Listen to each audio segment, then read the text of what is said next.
We're going to talk about what the Cyber Resilience Act is. This is a lightning talk that I'm still working on. I'll be giving this at Rails World in 2 days.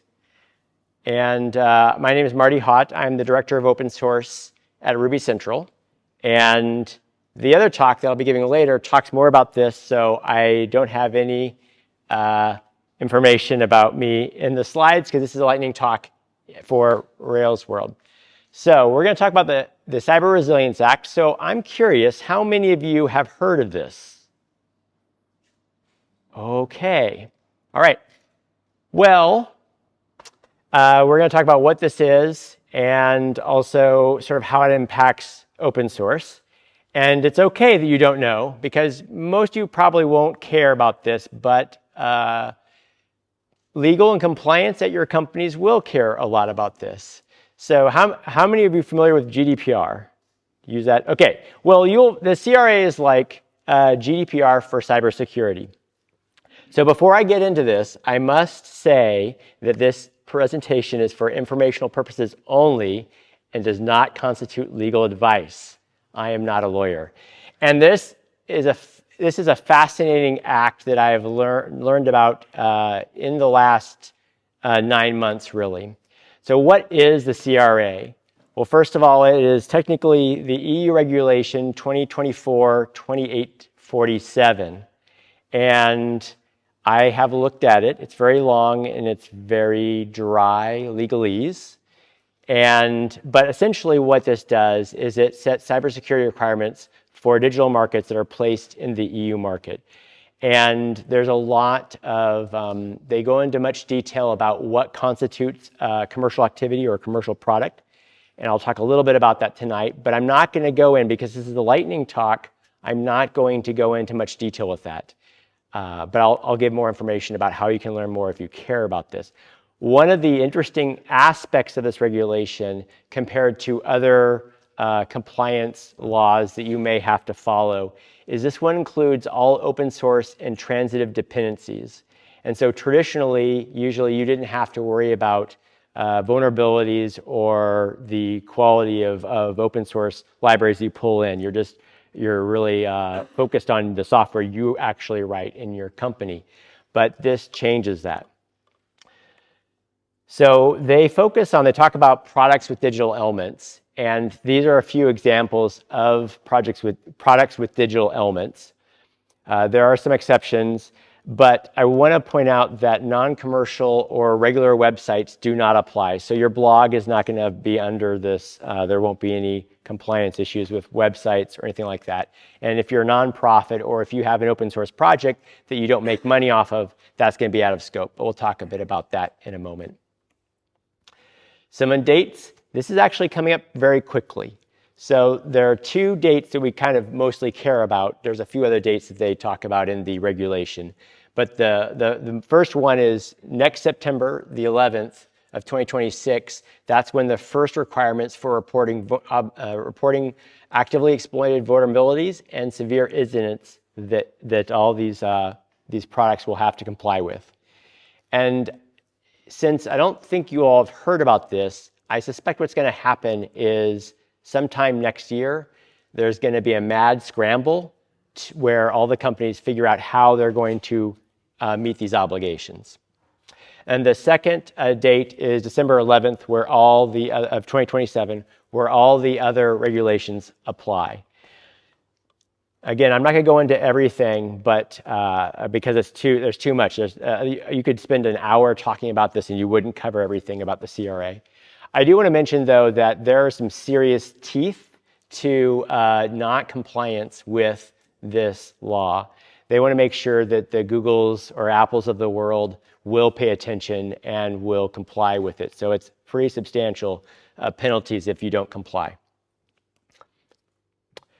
Another aspect of this that I feel is fascinating is they're still ironing out what it means to be compliant with the law. The regulation is written, so you can go and read it, but there are sections of the law that are vague about how do you actually report vulnerabilities. And they talk about how there's going to be these different tooling and services that are going to be built by next year that you're going to be using and reporting.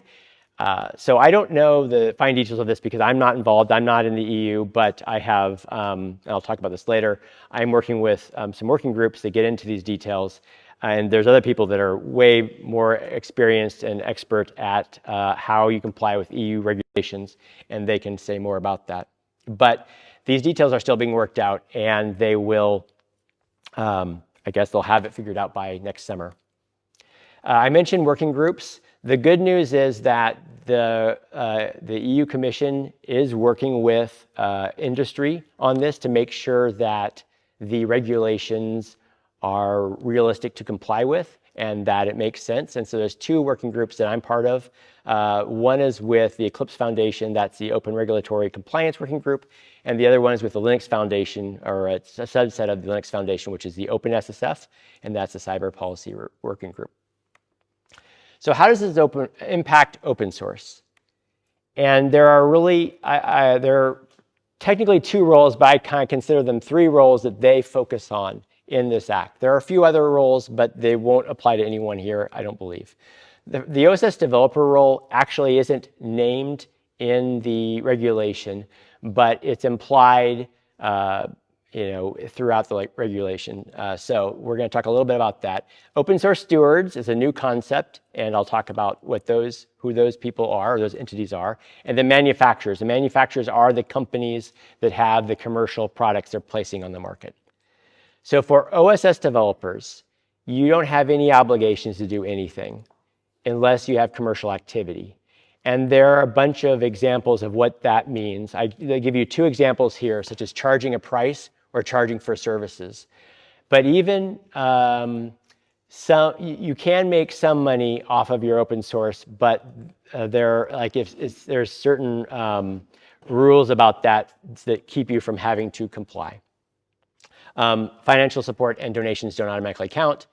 And one thing I will mention about what I would expect to see impact open source developers is that manufacturers are going to be sending patches to your open source projects because they're responsible for patching the vulnerabilities, not you. But I suspect you're going to see a lot of manufacturers, companies, having people on their staff work with these libraries they rely on, the Ruby gems they rely on, and sending patches so they can get sent back upstream. Open source stewards. RubyGems.org is an open source steward under this act. And these are the obligations that we have to meet. And this is lighter than what manufacturers have to do, but we really focus on, or we will focus on sort of like making sure we have documentation on policies, and then we can cooperate with the market surveillance authorities to mitigate risks. For manufacturers, this is the short list, sort of high-level summation of what they will have to comply with. The first one is they have to ensure cybersecurity by design and by default in the products they ship. And I guess the example I'll give real quick of why this is so important is all the smart devices, all the IoT devices that you have out there, many of them are vulnerable to being taken over by hackers and exploited. And I believe this act is really focusing on them to make sure that they're not such an easy target. The other two that I highlight in orange here is reporting vulnerabilities and severe incidents, which I talked about is required for next September, and then vulnerability patching, which is what they'll have to do in 2027. So that is very quick. Obviously, you're going to have lots of questions, but the point of this talk was to share awareness. But I'll talk about Ruby Central's role really quick before I get into how you can learn more. So part of my job is to make sure that Ruby Central is ready, or Ruby Gems specifically is ready to be an open source steward. And so educating and spreading awareness is pretty important. I want to make sure our community is ready to be able to report sort of like their dependencies. And there's a thing called SBOMs, or software bill of materials. It's going to be, looks like the primary mechanism for kind of tracking that. And then I want to provide guidance to maintainers and to the Ruby companies on how to, at least from the Ruby Gems side, be compliant. So resources. The OpenSSF has some pretty good resources on the CRA. There's a lot out there, but I find if you go to this link or if you just go to openssf.org, you can find it pretty quickly on their website and you can read a lot more about that. And they also have a free course that they put together. It's about an hour long to complete, or maybe 90 minutes to complete. And if you take this, it's free, of course, you will learn a lot more about it. And that is all.